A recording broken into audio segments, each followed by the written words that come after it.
అందరికీ నమస్కారం. నేను డాక్టర్ ప్రియదర్శిని.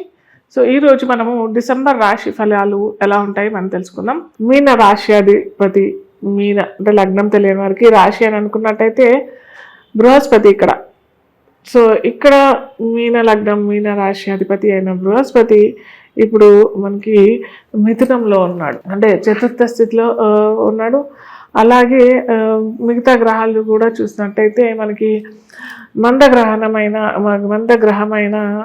శని భగవానుడు అంటే శనీశ్వరుడు రాశిలోనే ఉండడం, చతుర్థంలో గురువు ఉండడం. కానీ గురువు లగ్నాన్నైనా మీ జాతకరీత్యా లగ్నాధిపతి అయిన గురువుని చూస్తే చాలా మంచి ఫలితాలు, కాకపోతే లగ్నాన్ని చూడట్లేదని అంటే మటుకు కొద్దిగా మిశ్రమ ఫలితాలే ఇస్తాడు అని చెప్పవచ్చు. ఎందుకంటే గురువు చతుర్థంలో ఉన్నాడు, ఓకే, కానీ మిగతా గ్రహాలైన వాటిల్లో వ్యయంలో రాహు ఉన్నాడు. ఇక్కడ వీళ్ళకి వ్యయంలో రాహు ఉన్నాడు. అలాగే షష్టంలో మనకి కేతు స్థితి పొందున్నాడు, చతుర్థంలో గురువు ఉన్నాడు, లగ్నంలో అంటే రాశిలో శని భగవానుడు ఉన్నాడు. ఇటు 9వ రాశిలో అయిన అంటే నవమంలో రవి బుధ శుక్రు కుజుడు అంటే అంగారక గ్రహము. నలుగురు ధనస్సు రాశిలోను వృశ్చిక రాశిలోను 15 రోజులు ఉంటారు. కాబట్టి వీరు అంతగా ఏమంటారు, శుక్రుడు మామూలుగా ఫలితాలు ఇస్తాడు, కానీ రవి కుజులు వీళ్ళిద్దరి బాగా బలం పుంజుకొని ఉన్నారనమాట మనకి ఈ మీన లగ్నం వారికి లేదా మీన రాశి వారికి. సో అన్లెస్ అండ్ అంటిల్ నేను ప్రతిసారి చెప్తూనే ఉంటాను, మళ్ళీ చెప్తున్నాను, మీ పర్సనల్గా జాతకంలో జాతకరీత్యా గ్రహ పరిస్థితి ఎలా ఉంది, అలాగే దాంతోపాటు దశ అంతర్దశలు ఏవి నడుస్తున్నాయి అవి చూసుకోండి. ఖచ్చితంగా అవి చూసుకొని ఇవి అన్వయం చేసుకున్నట్టయితే తగు ఫలితాలు అయితే వస్తాయి. అది కాకుండా కేవలం ఇది లేదా కేవలం అదే చూసుకున్నట్టయితే కాదు. ఎందుకంటే మనకి ఇక్కడ రాశి ఫలాలు మొత్తం గోచార రీత్యానే మనం చెప్తాం, ఓకే. సో మిగతాదంతా మటుకు ఏమంటారు, అది 50%, ఇది 50% రిజల్ట్ అయితే వస్తుంది. ఖచ్చితంగా ఇది 50% వహిస్తుంది, అది 50% వహిస్తుంది. కాకపోతే గోచారంలో ఇంకా అనుకూలమైన గ్రహం అంటే శుభగ్రహాలు ఏదన్నా, ఇప్పుడు మనకి ఇక్కడ మీన లగ్నానికి శుభగ్రహం ఏంటంటే గురువు బృహస్పతి ఒక్కడే అనమాట. సో ఇక్కడ బృహస్పతి కూడా అంత బలంగా లేడు, ఎందుకంటే ఇక్కడ మనకి డిసెంబర్ మొత్తం వక్రి అయ్యే ఉంటాడు. వక్రి అయ్యి ఎక్కడ వస్తూ ఉంటాడు, వృషభ రాశి ఫలితాలు కూడా ఇస్తుంటాడు, అంటే తృతీయ చతుర్థాధిపతి ఫలితాలు కూడా ఇస్తుంటాడు. సో ఇక్కడ ఏంటంటే మనకి అన్ని చతుర్థ ఫలితాలు, చతుర్థం అని అంటే మనకి గృహము, విద్య, ఏమంటారు వాహన సౌఖ్యము, ఇవన్నీ వస్తాయి. సుఖస్థానం అక్కడలో మనకి ఒకవేళ గురు కూర్చున్నట్టయితే మంచి ఫలితాలే వచ్చాయి, కానీ తృతీయ ఫలితాలు కూడా ఇస్తుంటాడు. కాబట్టి మిశ్రమ ఫలితాలే అని చెప్పుకోవచ్చు. మనకి కేవలం లభించే ఫలితాలు ఏంటంటే అటు విహారయాత్రలకు వెళ్ళటానికి లేదా శుభకార్యాలు వెళ్ళటానికి లేదా తీర్థయాత్రలు వెళ్ళటానికి మాత్రము అనుకూలమైన సమయం, మంచి సమయం అనే చెప్పొచ్చు. మంచి రిజల్టే వస్తాయి. మెయిన్గా చెప్పుకోవాల్సింది ఏంటంటే ఇక్కడ మనము బృహస్పతి చతుర్థ తృతీయ ఫలితాలు ఇస్తుంటాడు. కాబట్టి గురు గ్రహానికి మనం ఏమన్నా చేసుకుంటే బాగుంటుంది. అది నీకు ఎండ్ ఆఫ్ ది వీడియోలో చెప్తాను ఏం చేసుకోవాలనేది.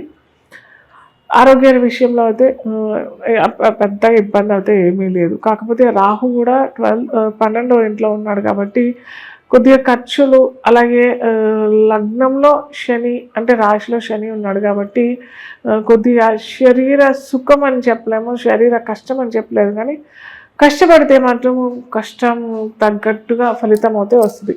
కష్టపడకుండా నీరసించుకుంటూ సోమరిపోతుగా ఉంటే మటుకు ఖచ్చితంగా వారికి ఏదైనా అనారోగ్య సమస్యలు వచ్చే అవకాశాలు చాలానే ఉంటాయి. ఎందుకంటే అక్కడ మనకి వ్యయంలో రాహు ఉన్నాడు, లగ్నంలో అంటే రాశిలో శని భగవానుడు ఉన్నాడు. కాబట్టి ఖచ్చితంగా అనారోగ్యం గురయ్యే అవకాశాలు, అన్లెస్ అంటే మీరు పరిశ్రమ చేయకపోతేనే, మళ్ళీ చెప్తున్నాను, మీరు పరిశ్రమ చేయకపోతే ఖచ్చితంగా వచ్చే అవకాశాలు అయితే ఉంటాయి. సో ఇది జాగ్రత్త ఉండాల్సిన విషయం. విద్యార్థులకు మటుకు ఓకే అని చెప్పచ్చు, మరీ బాగాలేదని నేను చెప్పలేము. మిశ్రమ ఫలితాలని, మిశ్రమం కంటే కొద్దిగా మంచి ఫలితాలు ఎక్కువనే ఉంటాయి. ఎందుకంటే ద్వితీయ వర్గం తర్వాత నుంచి మనకి గురువు కొద్దిగా అనుకూలంగానే ఉంటాడు కాబట్టి విద్యార్థులకు అనుకూలమైన ఫలితాలే ఇస్తాడు. ఉద్యోగం వేటలో ఉన్న వారికి ఉద్యోగంలో ఉన్నతి పదవికి వెళ్ళాలి, లేదా ఉద్యోగంలో మార్పు కోరుకోవాలి, మార్పు కోసం ప్రయత్నిస్తున్నారు అని అనుకునే వారికి కూడా చాలా మంచి ఫలితాలు ఇస్తాయని చెప్పుకోవచ్చు.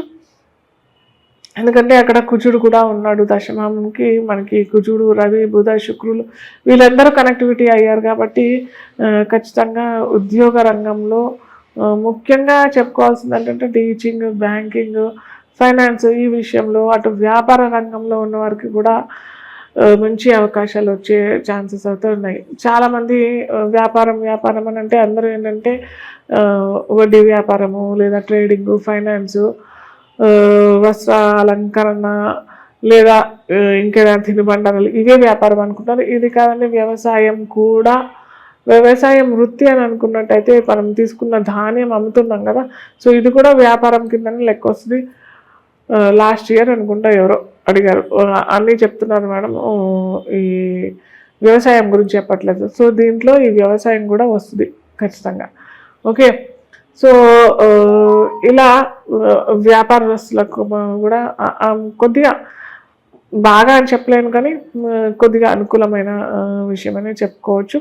ఎందుకంటే గురువు ఏ షష్టాష్టమ వ్యయానికి కనెక్టివిటీ లేడు, కాకపోతే రాహు ఉన్నాడు కాబట్టి కొద్దిగా ఖర్చులు, విపరీతమైన ఖర్చులు కూడా ఇవి ఎందుకనంటే అవి మంచి ఖర్చులు అని చెప్పుకోవచ్చు. ఎందుకంటే ఏదైనా విహారయాత్రలకు వెళ్తున్నాం, ఏదైనా తీర్థయాత్రలకు వెళ్తున్నాం అంటే అప్పుడు ఖర్చులు అవుతాయి కదా. సో ఇది ఖర్చులు అని భావించాం కదా మనము, ఇది ఎక్స్పెన్సెస్ అని అనుకోం.